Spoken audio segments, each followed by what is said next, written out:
ভাগ্য ভালো হলে পাটিসাপটা পিঠা খুন্তি ছাড়া হাত দিয়ে টেনে তোলা যায়। আমার রেসিপি অনুযায়ী পাটিসাপটা পিঠা বানালে আপনার পিঠাও হবে ঠিক এইরকম পারফেক্ট। আমি যেহেতু পেরেছি, আপনারাও পারবেন। ভিডিওটি না টেনে সম্পূর্ণ রেসিপিতে দেখবেন, আশা করি কোনো কিছু বাদ যাবে না। চলুন রেসিপিতে যাই। প্রথমে একটি মিক্সিং বলে আমি 2 কাপ চালের গুঁড়ি দিয়ে দিয়েছি। এখানে আমি বাজারের কেনা চালের গুঁড়ি, শুকনা গুঁড়িটা নিয়ে নিয়েছি। এখানে নিয়ে নিলাম ½ কাপ ময়দা। এখানে আমি তীর ব্র্যান্ডের ময়দাটা ইউজ করেছি। আর এখানে দিলাম আমি 1/3 কাপ গুঁড়া দুধ, আর দিয়েছি 1 চা চামচ লবণ। আর এগুলো খুব ভালো করে মিশিয়ে নিব। অন্য একটি পাত্রে আমি 1 কাপ লিকুইড মিল্কের সাথে 1/4 কাপ খেজুর গুড় দিয়ে ভালো মতো গুলে নিয়েছি। এবার শুকনো মিক্সিং এ এই মিশ্রণটা দিয়ে দিব এবং ভালো মতো নেড়ে চেড়ে মিশিয়ে নিব, যেন কোনো লাম্পস না থাকে। আর এই কাজটা খুব আস্তে আস্তে করতে হবে। আর এরপরে আমি 1 কাপ পানি দিলাম আরো। আর এরপরে ভালো করে আবারও মিশিয়ে নিব, যাতে কোনো লাম্পস না থাকে। এরপর আমি আরো ½ কাপ নরমাল পানি দিয়ে দিলাম।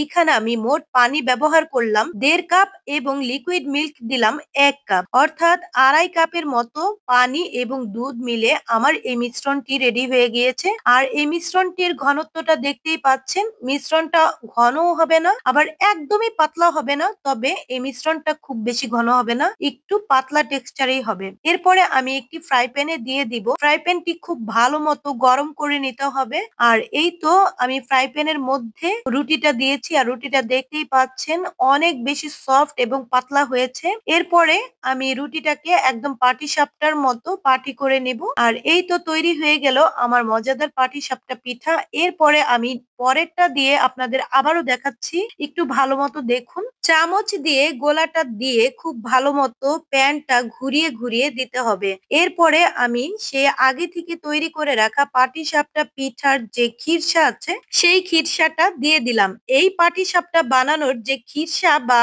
পাটিসাপটার পুর এর রেসিপি আমি গতকাল কিন্তু আমার পেজ রোমানাস কুকিং কর্নার এবং আমার YouTube channel cooking time with রূপন্তীতে দিয়ে দিয়েছি। আপনারা চাইলে সেখান থেকে দেখে নিতে পারেন। এর পরের গোলাটাও আমি প্যানে দিয়ে দিলাম এবং ঘুরিয়ে গোল রুটির মতো বানিয়ে নিলাম। এরপরে পাটিসাপটার খিরসা দিয়ে ভালো মতো পাটি বানিয়ে নিলাম। এই তো আমার পাটিসাপটা পিঠা একদম রেডি হয়ে গিয়েছে। আপনাদের জন্য এই সবগুলো পিঠা বানানোর প্রায় প্রসেস গুলো আমি আনকাট রেখেছি, যাতে আপনারা দেখে সহজে অনুমান করতে পারেন কিভাবে পিঠাটা হচ্ছে। এই যে আমি এখন নেক্সট পিঠাটাও ঠিক এইরকম ভাবেই বানিয়ে নিলাম। আর আমি ওই যে বললাম না, ভাগ্য ভালো হলে হাত দিয়েও পিঠা তৈরি করে নেওয়া যায়। এই যে দেখুন, আজকের পিঠাটা এত সুন্দর হয়েছে, আমার কড়াইতে কোনো রকম স্পট পড়েনি। আর এই পিঠাটা হয়েছে একদম পারফেক্ট, ভেতর থেকে যেমন সফট খিরসাটা, আর উপর থেকে পাটিসাপটা পিঠাটাও একদম পারফেক্ট। তো রেসিপিটি ভালো লাগলে অবশ্যই আপনার গ্যালারিতে সেভ করে রাখেন, যাতে রান্নার প্রয়োজনে একটু টুক করে দেখে নিয়ে এই পাটিসাপটা পিঠাটা পারফেক্টলি করতে পারেন। আজ এ পর্যন্তই। আল্লাহ হাফেজ।